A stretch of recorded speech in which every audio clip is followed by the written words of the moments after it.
Baiklah, dalam pembelajaran laju reaksi kali ini, kita akan mempelajari beberapa poin. Apa aja itu? Mari kita lihat.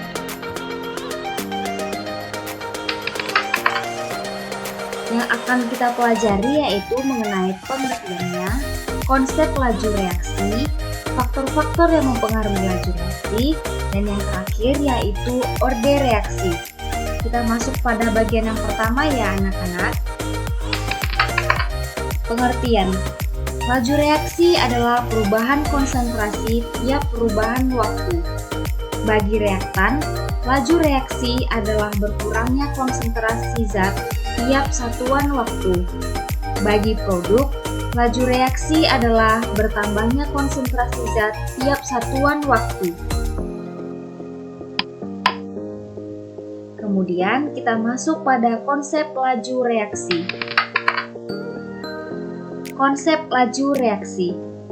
Laju reaksi menyatakan laju perubahan konsentrasi zat-zat komponen reaksi setiap satuan waktu. Atau dapat kita gunakan dengan rumus V sama dengan delta konsentrasi per T. Laju pengurangan konsentrasi per reaksi per satuan waktu, atau laju penambahan konsentrasi hasil reaksi per satuan waktu. Perbandingan laju reaksi masing-masing komponen sama dengan perbandingan koefisien reaksinya. Pada reaksi N2 ditambah 3H2 menghasilkan 2NH3, laju reaksi di mana laju penambahan konsentrasi NH3 dan laju pengurangan konsentrasi N2 dan H2.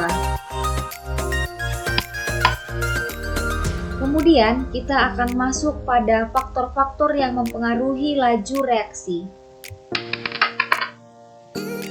Saat teman-teman berolahraga di luar rumah atau bersepeda, pernahkah teman-teman terinjak paku? Pernah jugakah teman-teman memperhatikan kondisi paku di dalam rumah berbeda dengan di luar rumah? Biasanya, paku di luar rumah lebih cepat berkarat dibandingkan dengan paku yang berada di dalam rumah. Kira-kira apa yang menyebabkan paku menjadi lebih cepat berkarat? Apakah karena terpapar sinar matahari? Atau karena diguyur hujan? Atau karena suhu udara luar? Paku yang lebih cepat berkarat tadi merupakan proses kimia secara alami yang mengalami laju reaksi karena beberapa faktor. Jadi, di video kali ini kita akan bahas lebih lengkap tentang faktor yang mempengaruhi laju reaksi. Ikuti terus videonya sampai selesai ya. Nah, teman-teman, laju reaksi ini dapat dipercepat dengan beberapa faktor, yaitu luas permukaan, suhu, konsentrasi, dan pengaruh zat katalis. Kita akan membahas semuanya satu persatu ya. Faktor pertama, luas permukaan. Jika kita lakukan percobaan dengan 3 gelas berisi air, ketiga gelas ini akan kita masukkan gula merah dengan bentuk dan ukuran yang berbeda. Gelas A kita masukkan gula merah utuh berbentuk balok. Kemudian, air pada gelas B juga kita campur dengan gula merah berbentuk butiran. Dan terakhir, gelas C kita masukkan gula merah kepingan berbentuk persegi panjang. Menurut teman-teman, gula merah manakah yang lebih cepat larut? Pada gelas A, B, atau C? Ternyata hasilnya, gula merah berbentuk butiran pada gelas B lebih cepat larut dibanding gula merah berbentuk lain. Jadi, bagaimanakah pengaruh ukuran kepingan zat padat terhadap laju reaksi? Oke, dari percobaan tadi, kita tahu bahwa semakin kecil ukuran partikel, maka permukaan bidang sentuh akan semakin luas, dan tumbukan yang terjadi pada bidang permukaan semakin banyak, sehingga laju reaksi semakin cepat. Jadi, semakin kecil ukuran partikel, laju reaksinya akan semakin cepat. Faktor kedua yaitu suhu. Bisa kita amati dengan contoh berikut ini. Dua panci A dan B berisi air yang berbeda. Panci A berisi air yang dipanaskan dan panci B berisi air biasa. Kedua air pada panci sama-sama kita campurkan dengan gula. Nah, dengan kondisi ini, menurut teman-teman, gula pada panci manakah yang lebih cepat larut? Ya benar, gula yang kita masukkan pada panci A berisi air panas akan lebih cepat larut. Bagaimanakah hubungan antara suhu dengan laju reaksi? Baiklah, Nah, sekarang suhu kita yang akan tinggi memasuki akan membuat partikel dalam larutan bergerak lebih cepat, sehingga kemungkinan partikel untuk bertumbukan semakin besar, dan laju reaksi akan terjadi lebih cepat. Jadi, semakin tinggi suhu, laju reaksinya akan lebih cepat. Hubungan antara suhu dan laju reaksi ini ditetapkan dari suatu percobaan dengan data sebagai berikut.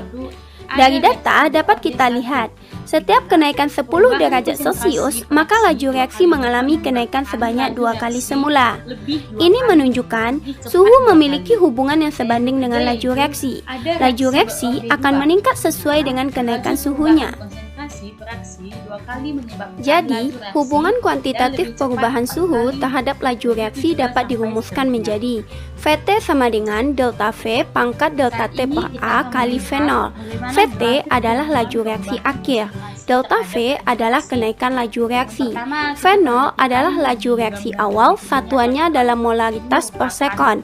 Delta T adalah perubahan suhu, dan A adalah kenaikan suhu dengan satuan derajat Celcius. Atau grafik pada reaksi orde 1. Oke teman-teman, faktor ketiga yang mempengaruhi laju reaksi adalah konsentrasi. Untuk melihat pengaruh keduanya, mari kita perhatikan labu Erlenmeyer A dan B berikut. Keduanya berisi asam klorida dengan konsentrasi larutan berbeda. Labu Erlenmeyer A memiliki konsentrasi 0,5 molaritas, sedangkan B 1 molaritas. Nah, menurut teman-teman, manakah yang lebih cepat bereaksi antara labu Erlenmeyer A atau B? Untuk menjawabnya, kita perlu ingat kembali bahwa reaksi kimia terjadi jika partikelnya saling bertumbukan. Semakin besar konsentrasi, maka semakin banyak partikel zat yang bereaksi. Akibatnya, kemungkinan tumbukan antar partikel akan banyak terjadi dan laju reaksi meningkat. Sama halnya dengan ilustrasi berikut. Manakah yang lebih mungkin terjadi tabrakan? Di jalanan lengang atau jalanan yang padat? Pastinya di jalanan yang padat ya. Berarti, labu Erlenmeyer B lebih cepat bereaksi dibandingkan A. Jadi, semakin besar konsentrasi suatu zat, akan semakin pekat suatu larutan, dan banyak partikel yang dikandungnya. Akibatnya, semakin banyak kemungkinan terjadi tumbukan, sehingga laju reaksi menjadi semakin cepat. Oke teman-teman, kita lanjut faktor yang keempat, yaitu katalis. Nah, tahukah teman-teman, saat kita makan nasi, karbohidrat yang ada pada nasi akan dicerna di lambung dengan bantuan enzim maltase dan air, sehingga memecah maltosa menjadi glukosa. Enzim maltase inilah yang menjadi katalis pada proses pencernaan kita. Jadi, apa itu katalis? Katalis merupakan suatu zat yang dapat mempercepat laju reaksi kimia pada suhu tertentu tanpa mengalami perubahan atau terpakai oleh reaksi itu sendiri, sehingga pada akhir reaksi zat tersebut dapat diperoleh kembali. Katalis ini akan mempercepat laju reaksi dengan cara mengurangi energi aktivasi. Ada dua jenis katalis, katalis homogen dan katalis heterogen. Katalis homogen adalah katalis berada dalam fase yang sama dengan reaktan. Biasanya, katalis dan reaktan berada dalam satu fase tunggal berwujud cair atau gas. Contohnya, asam sulfat, natrium hidroksida, kalium hidroksida. Sedangkan, pada katalis heterogen, katalis dan reaktannya berada dalam fase yang berbeda. Biasanya, katalis berwujud padat, seperti logam nikel dan platina, yang banyak digunakan dalam industri-industri untuk menghemat biaya produksi. Katalis mempercepat laju reaksi dengan menurunkan energi aktivasi. Kondisi ini mengakibatkan tumbukan efektif menjadi lebih sering terjadi. Nah, berarti semakin banyak katalis, energi aktivasi akan semakin turun, dan tumbukan efektif lebih sering terjadi, sehingga laju reaksi akan semakin cepat. Jadi, katalis sebanding dengan laju reaksi. Sampai di sini, teman-teman bisa paham ya? Selanjutnya, kita coba selesaikan soal-soal berikut. Soal pertama, pada soal ini teman-teman bisa lihat ada 5 gelas kimia yang berisi larutan Na2S2O3 dicampur dengan HCl yang memiliki konsentrasi dan suhu berbeda. Jika yang ditanya pengaruh suhu terhadap laju reaksi, maka kita cukup mencari gelas kimia yang memiliki konsentrasi sama tetapi suhunya berbeda. Pada gambar yaitu gelas 2, 4, dan 5. Jadi, jawaban yang benar adalah E, 4 terhadap 5. Soal kedua, terdapat tabel hasil percobaan reaksi P dan Q. Soal ini menanyakan faktor yang mempengaruhi laju reaksi pada percobaan 2 dan 4. Kita lihat percobaan nomor 2 dan 4. Keduanya memiliki suhu yang sama, namun konsentrasi Q-nya berbeda. Jadi, faktor yang mempengaruhi laju reaksinya adalah konsentrasi. Pada soal berikutnya, terdapat 5 tabung Erlenmeyer dengan konsentrasi, luas permukaan, dan suhu berbeda. Soal ini menanyakan laju reaksi yang hanya dipengaruhi oleh suhu dan luas permukaan. Kita lihat tabung Erlenmeyer yang memiliki konsentrasi sama, tapi suhu dan luas permukaannya berbeda, yaitu tabung Erlenmeyer 4 terhadap 5. Jadi, jawaban yang benar adalah E.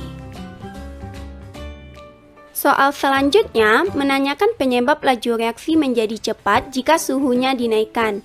Kita ingat kembali bahwa suhu yang tinggi dapat membuat partikel aktif bergerak sehingga menghasilkan energi kinetik. Jadi, jawaban yang benar adalah B. Soal terakhir, dari soal kita ketahui A sama dengan 10 derajat Celcius, delta V sama dengan 2 molaritas per sekon, V0 sama dengan 10 molaritas per sekon, T1 sama dengan 20 derajat Celcius, T2 sama dengan 80 derajat Celcius. Ditanya VT pada suhu 80 derajat Celcius. Untuk menjawab soal ini, kita gunakan persamaan VT sama dengan delta V pangkat delta T per A kali V0. Kita masukkan nilai yang sudah ada, sehingga diperoleh VT sama dengan 2 pangkat 6 kali 10 molaritas per sekon, dan VT sama dengan 640 molaritas per sekon. Jadi, laju reaksi pada suhu 80 derajat Celcius adalah 640 molaritas per sekon.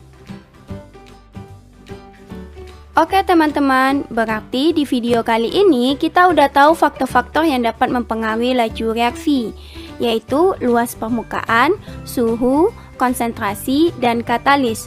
Keempat faktor tersebut sebanding dengan laju reaksi. Bisa dimengerti ya teman-teman? Nah, sampai di sini dulu pembahasan kita tentang faktor-faktor yang mempengaruhi laju reaksi.